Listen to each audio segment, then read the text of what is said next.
right? So look, many of you will be Data3 customers. Some of you have been Data3 customers for a very long time. And I'm certainly personally appreciative of that, as are the rest of the people in our business. Some of you are not existing customers of ours, and we would like to make you customers of ours. So I'm going to do now the online advertisement, real-time advertisement. It's going to take a little bit of time, but just to give you a bit of background to Data3, the organisation that takes responsibility and has actually created a leadership event around Australia in JuiceIT. Firstly, one of Australia's quote-unquote more mature and experienced IT companies. I thought that's a nice twist on old. One of Australia's more mature and experienced IT companies, founded in 1977 as a software company and progressed then through till 1997 when we were listed on the Australian Stock Exchange. A great experience. Often I'm asked the question, would you do it all over again? Absolutely we would. Being a listed company makes you be more transparent and more accountable inside and outside your organisation. I think that's a good thing, and it makes us be very honest in our dealings with our customers and our partners, and I think that's a good thing as well.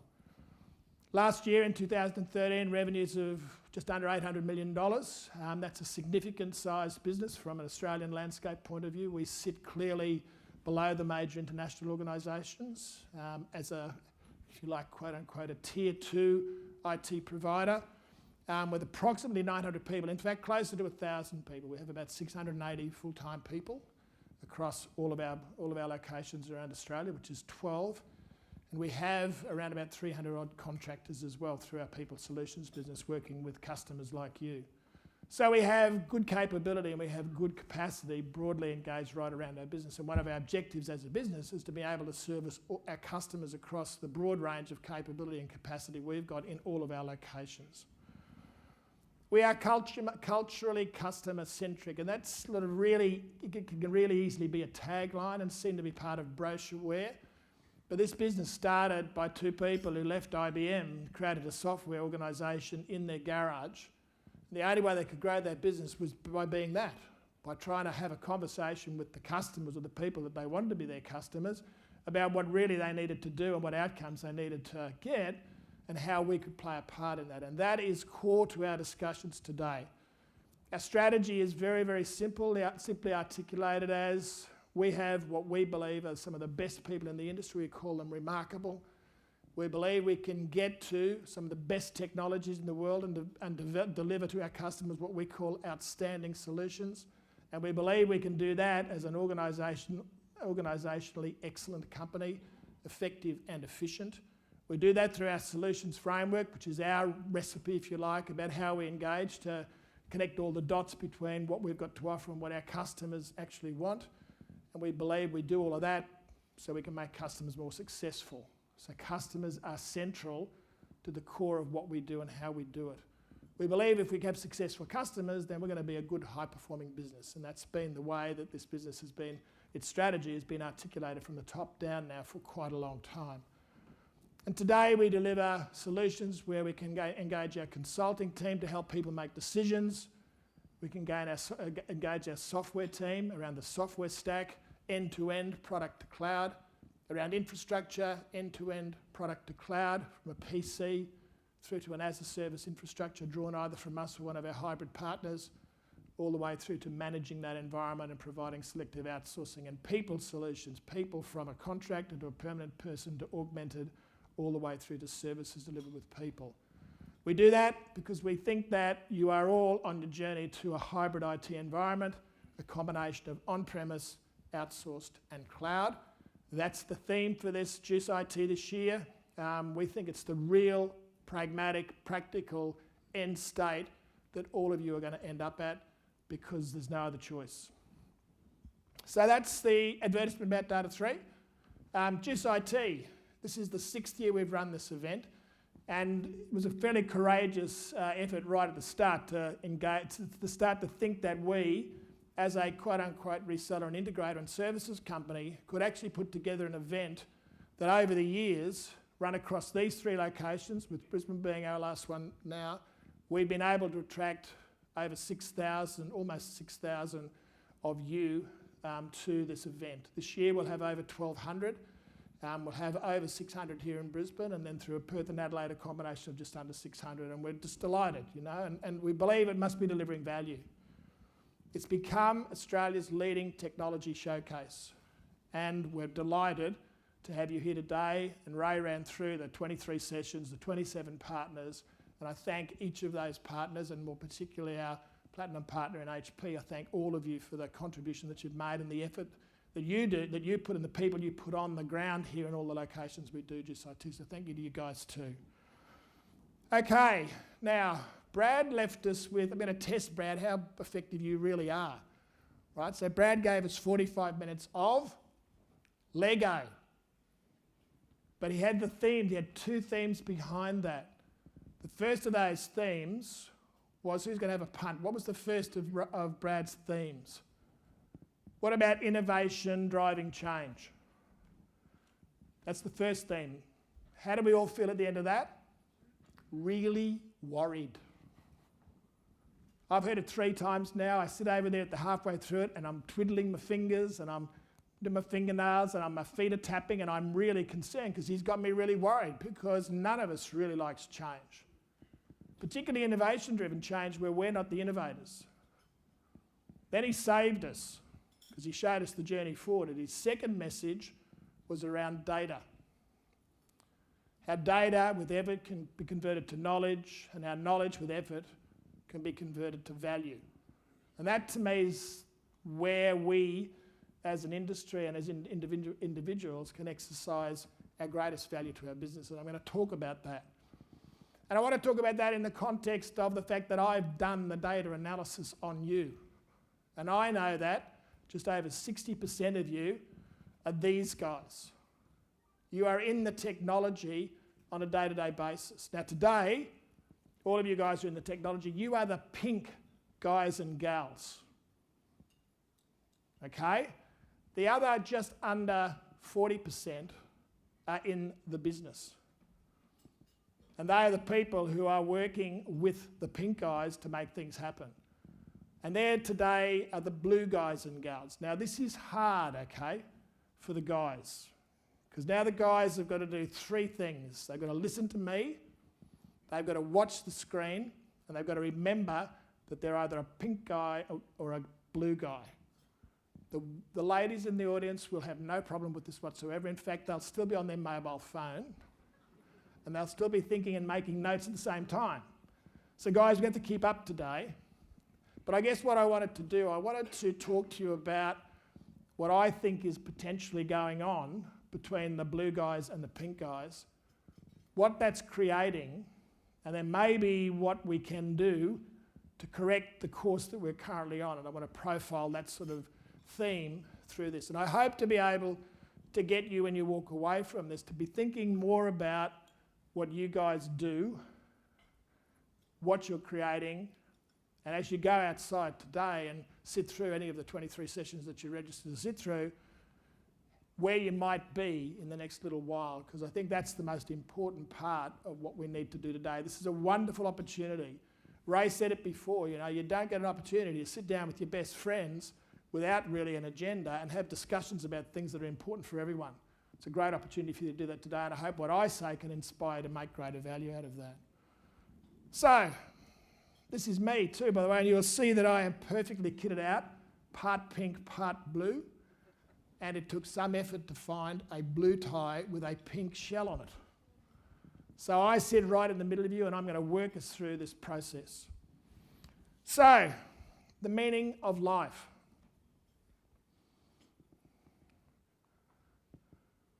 No, this is an ambitious topic, and I have not been smoking stuff. But I do think I need to narrow it down for us, okay? Because I don't think we can challenge that one yet. So let's narrow it down a bit. What about if I propose to you that we think about the question, what is the meaning of the work we do? And I say that because, I don't know about you, but the lines between our work day and our people, person day, our family day, are very, very blurred these days. If you are not spending time at work, invariably you are spending time thinking about work, and invariably you are dealing with the implications of that, because we've all got these devices which we've now turned to mute, in our pockets which keep us on task all the time. So it's worthwhile spending some time thinking about what is the value of the work we do, what is it that we do, and what's the value of it.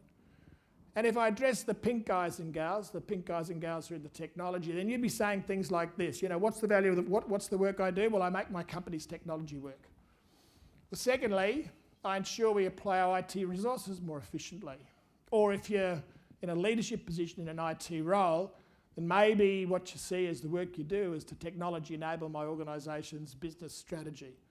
Now, that's all really, really good answers to the specific question that is, what is the work that we do? If we go to the blue guys and gals, we'll probably get responses like this: to sell what we offer and keep customers coming back. Or if we're in government, to provide this, to actually get out with our citizens and make sure that we're providing the services that actually keep their service levels where they need to be. Or they might be saying to deliver what we sell and keep customers coming back, and there'd be a similar parallel definition for those of us in government. And I say that because we've got a very mixed audience today. A lot of our government customers have joined us, and again, I thank them. But they would be the sorts of things that the blue guys and gals should be saying. Now, what if I said to you, could we think about this a little bit differently? Let's jump up a level, and instead of looking down into our jobs, let's look up into what is the meaning of the work we really do. And what if I suggested to you that your job is to make more money for your company, or, if you're in government, to service citizens at lowest cost? Now, I have no concerns whatsoever about putting the focus on money. At the end of the day, if our companies don't make money, they become a Borders, or they become an Angus and Robertson, or they become a Blockbuster, and 20,000 people, as in the case of Borders, get out and lose their job in the US in one day. So money is really important, and making money, enough money in companies, making sure that they can continue to do that is really important to all of us as individuals. So if you actually focus then on that being the meaning of the work we do, it sort of starts to allow us to align what each of us is doing in terms of the pink guys and gals and the blue guys and gals, align what we're doing towards that. And if we think about it in that context, we then say, okay, in this context of we're now going to make money for our company or service our citizens at lowest cost, who does what? So I'd propose to you that the blue guys and gals, the just under 40% of us who sit here today, they are the ones who actually do the work that makes the money or services the citizens at lowest cost. And I put it to you that the pink guys and gals are there to help them. Now, that's a really different construct if you think about that from what we originally described. So the blue guys and gals are going to go out there and do the stuff that they need to do from the company's point of view, and the pink guys and girls are going to help them do that. So let's just test that out if we accept that. Let's think about what actually happens as distinct from that specific objective. And I'm going to look at it through a lens. This is a diagram of the solution lifecycle methodology that Data3 uses. And it's an engagement methodology from first engagement with our customers through to final closure. And it can be applied to any sort of project, any sort of engagement, any sort of consideration. And it's become universally popular within our customers. And it has 6 phases. The first phase is the position phase. Let's think about what we're trying to do. What's the business case for it? The second phase is the plan phase. Can we now get into a little bit more detail and test the reality of this and the implications of it? And once we've committed to it, we then go into the design phase, then we go to the deploy, then we actually operate, and then we sit back and we say what good work we've done, and we optimise that, and we look at the adoption part of that. So that's the methodology I'm going to look through as a lens on what actually happens.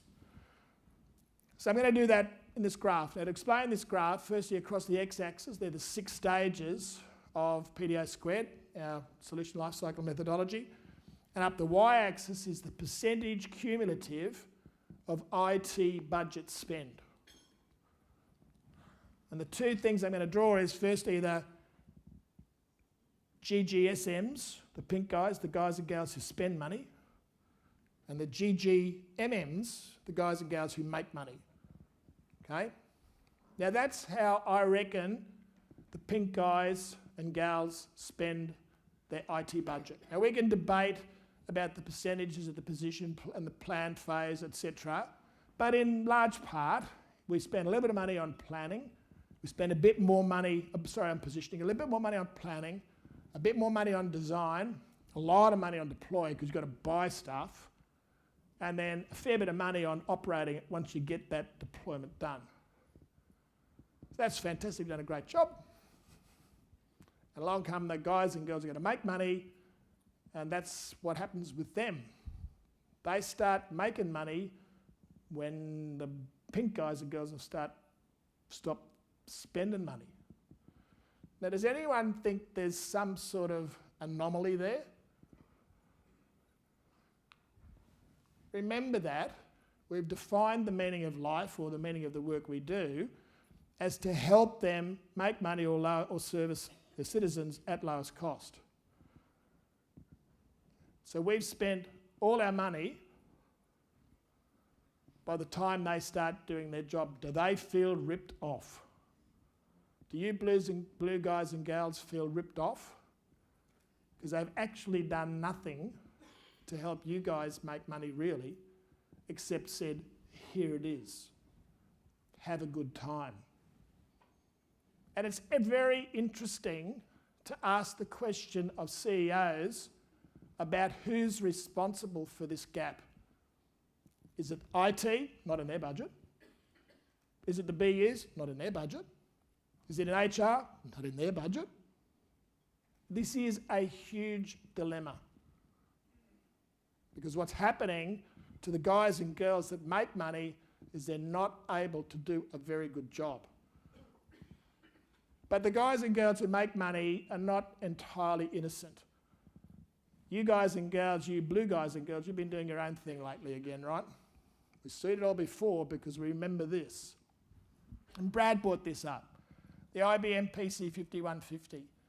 Who does remember this? Who actually used one of these? Yeah, good. So that's a good percentage of the audience. Remember what happened? Mate, how good was that? Our own computer. Word processing, spreadsheets, access databases, diskettes. We took the diskettes home, put them under our pillows, gave them to people. Our data started going all over the place, powerfully led by that wonderful tool I just mentioned, the access database. What happened, of course, was data got fragmented. Brad was talking about this. Brad said data is the most critical asset of businesses. And back then, we started just destroying the integrity of data in organisations, and now we've got these. So these, I think, are PC 5150s on steroids. These are the all-time greats at breaking down organisational integrity around data. And it is wonderful. We love it. We blue guys and gals, because we can get all this stuff out of the cloud, we can use these applications to do some work stuff, I can pass this off to this person, I can share with them. All the time I'm breaking down the way that the data in my organisation is being stored and therefore able to be used. And it's even worse with this, in an enterprise sense particularly. Because now we call it in this industry, and I love the way the IT industry give things tags, right? We all know about that. Shadow IT. All those people move, you can just see it. You know why it's called shadow, don't you? They're moving around in the shadows, spending money on IT systems without telling IT. Shadow IT. Because of this, because they can, because it gives them the experience they want, because it's quick, because it's easy. It's an OPEX budget. They don't even have to go for CAPEX. What a wonderful world it is. Except that it's leading to absolute chaos. It's driving data all over the place. All of which, as in the PC 5150 days, will certainly at some time come home to roost. And it's leading, as I said, to chaos, or in more familiar terms to a Queensland audience, It's leading us to a state of origin melee. That's where we're heading. And if you haven't seen it in your organisation now, I'd be A, very surprised, and B, I'd suggest it's just around the corner, because that's the reality of what we're doing to ourselves at the moment. So, we think about that now is your individual jobs rather than the bigger scheme of things. Then the blue guys and gals are going to be saying stuff like, they spend none of their IT money on helping us do our job. And the pink guys and girls are going to be saying they put our information at risk. That's what won't break down the chaos. We have to remember my higher order objective I've proposed to you about the meaning of the work that you do. If in fact we agree to that, then you have a different view of what the way forward in this chaotic environment. So let me talk about that. Let's talk about now how we rescue ourselves. The path that we can now move on in order to start to reconcile what's happening with the behaviours that we've got and the data that's being spread right all over the place for our organisation.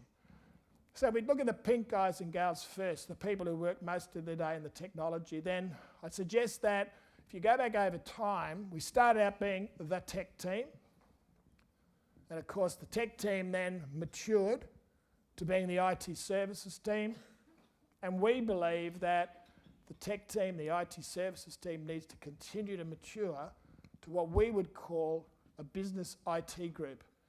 And when we look at it from our point of view, we define a business IT group as the group and the individuals that act as an advisor to the blue guys and gals, an integrator of systems that actually meet the requirements of the blue guys and gals, and an enabler of the blue guys and gals to optimise their use of what they actually invest in and we invest with them in. And moving in terms of the way we think about what we do, from IT solution-led to business outcome-led. Now, we've all said a lot of that before, right? But this is now serious. We have to actually get on our little bikes and we have to start this journey.